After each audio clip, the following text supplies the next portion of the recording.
There is a multitude of narratives and stories that come from LGBTQ people that disrupts what general society thinks about us, whether that be truth-telling and the discrimination and the struggles that we face, or truth-telling and the joyous experiences and the love that we have. I want all of our stories to be told.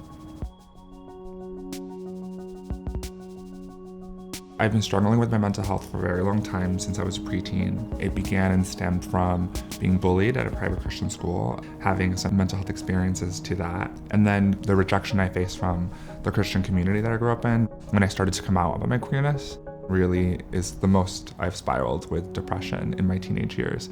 I think folks generally misunderstand depression to be only situational sadness. Like, everyone kind of has that experience of being sad. Depression can show up in a multitude of ways, whether it be a really messy room, or me not having energy to cook for myself, or struggling with personal hygiene. I've been hospitalized from a panic attack where I was struggling to breathe for air.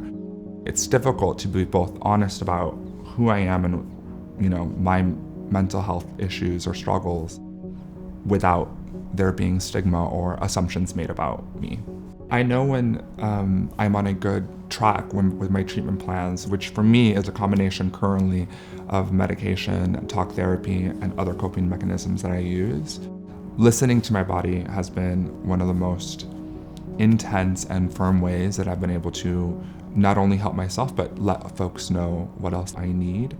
I actually think there is a need to shift the conversation from one of self-care, where it's individualized, one towards community care, where people can show up in the ways that we need them to. My advocacy came out of necessity, first for myself, when I found myself in a situation where I felt unsafe on campus, and it was partly due to my sexual orientation.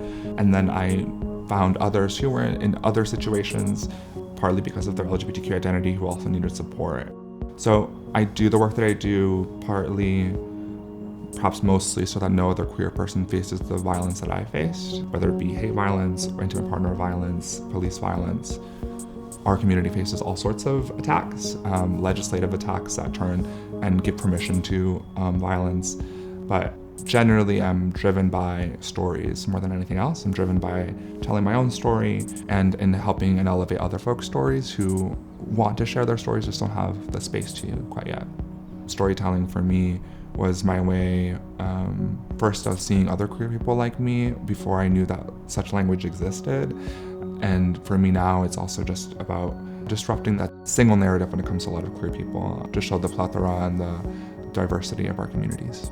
When I came to New York and I found queer nightlife, I felt like I was in a movie. Particularly, some of the parties I was going to, had a lot of club kids and a lot of various looks. And to go from the more conservative, religious environment I was in that was very much entrenched in purity culture and heteronormativity, and to come to this really fabulous and really expressive queer nightlife world was a dream come true. I think that's where I found the most of my friend groups and the people that I'm closest to now. I also, as an activist, see so much of a through line from Stonewall, thinking of how queerness was criminalized in nightlife spaces. To go from Stonewall to now, I don't take it for granted that we can dance and kiss and drink all together like that. I don't take that for granted. So their authenticity has allowed me to be more authentic with myself, which has in turn allowed me to love myself more.